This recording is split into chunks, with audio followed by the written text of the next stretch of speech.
welcome to 55 Active Adult Living, where you'll find everything you need to know to successfully achieve the dream of living the 55 active lifestyle like I have. Hi, Karen Spell here. I'm your 55 plus community and active adult lifestyle expert. Our topic today is for sale by owner.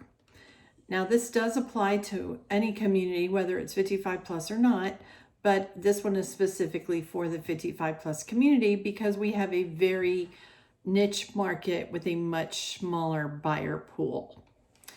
So you think you want it for sale by owner and save the real estate commission. Why not? In this market, you stick a sign in the yard and you probably got buyers the next day. Here's why not. First of all, safety.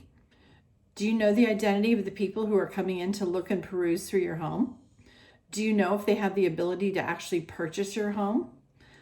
Do you know that they're not intending to do things that are not anything related to purchasing your home, things that are not on the specter for wanting someone in your home? That's just to start. But let's say you stuck the sign in the yard and you got a buyer.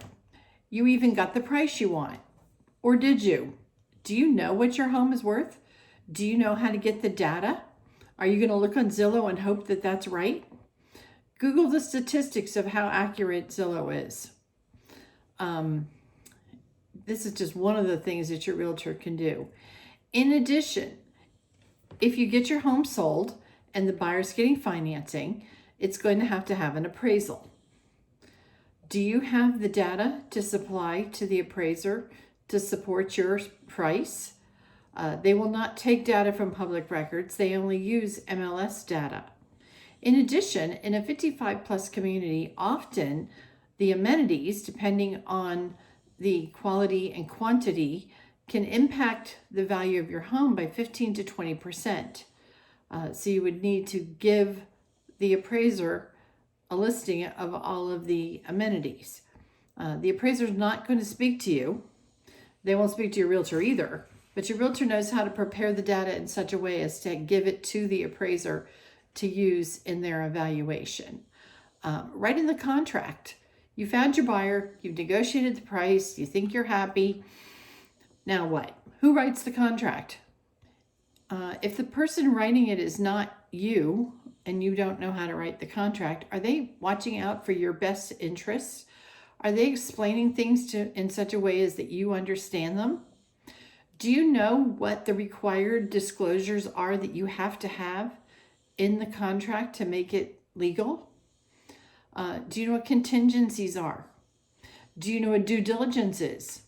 How much should it be? How long should the due diligence period be? Do I have to give it back?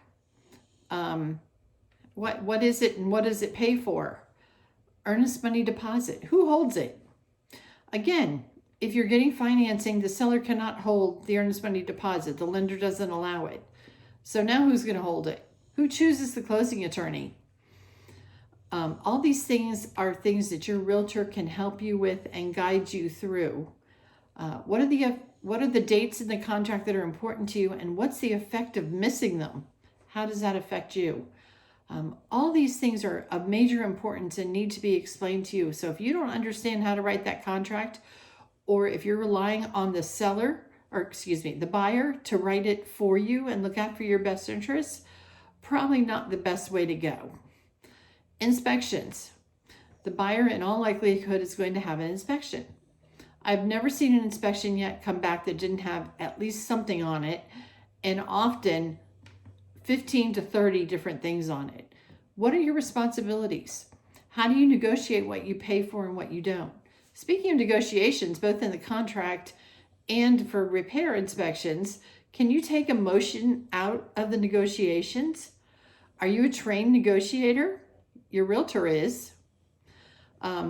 Also, material facts. If the inspection reveals a material fact and the deal you have does not go through, did you know you have to reveal to the next purchasers prior to them making an offer what the material facts are? Do you know what material facts are? Your realtor does. Can you prepare a net sheet? You found the buyer, you got the price, You know how much you've sold your house for. Do you know how to calculate what your bottom line is with all of your costs included, so you know how much you're going to walk away with at closing? Your realtor does. Who's going to be at the closing on your behalf? The buyer chooses the attorney for closing. Yes, you can hire and have your own attorney. Most people don't. They just allow the closing attorney for the buyer to prepare their documents for a fee, and that's that.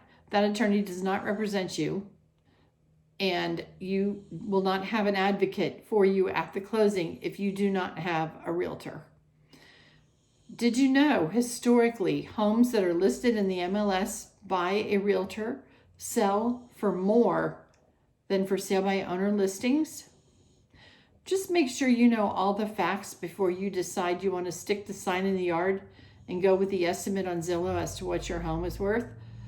The tip of the iceberg is the sign in the yard and the buyer coming in, especially in today's market where there's very little supply for homes and lots of buyers looking for them. But that's only just the very beginning of the transaction, and that is not where your realtor earns their keep. Lastly, I would like to say that all commissions are negotiable, and you should take that into consideration when you're deciding if you want a for sale by owner or not. So until next time, this is Karen Spell. Talk to you soon. Thanks for watching. If you found this information helpful, click below to subscribe. Be sure to visit 55activeadultliving.com for additional resources and information, including your guide to finding the perfect 55 plus community, blogs and videos, and more. See you next time.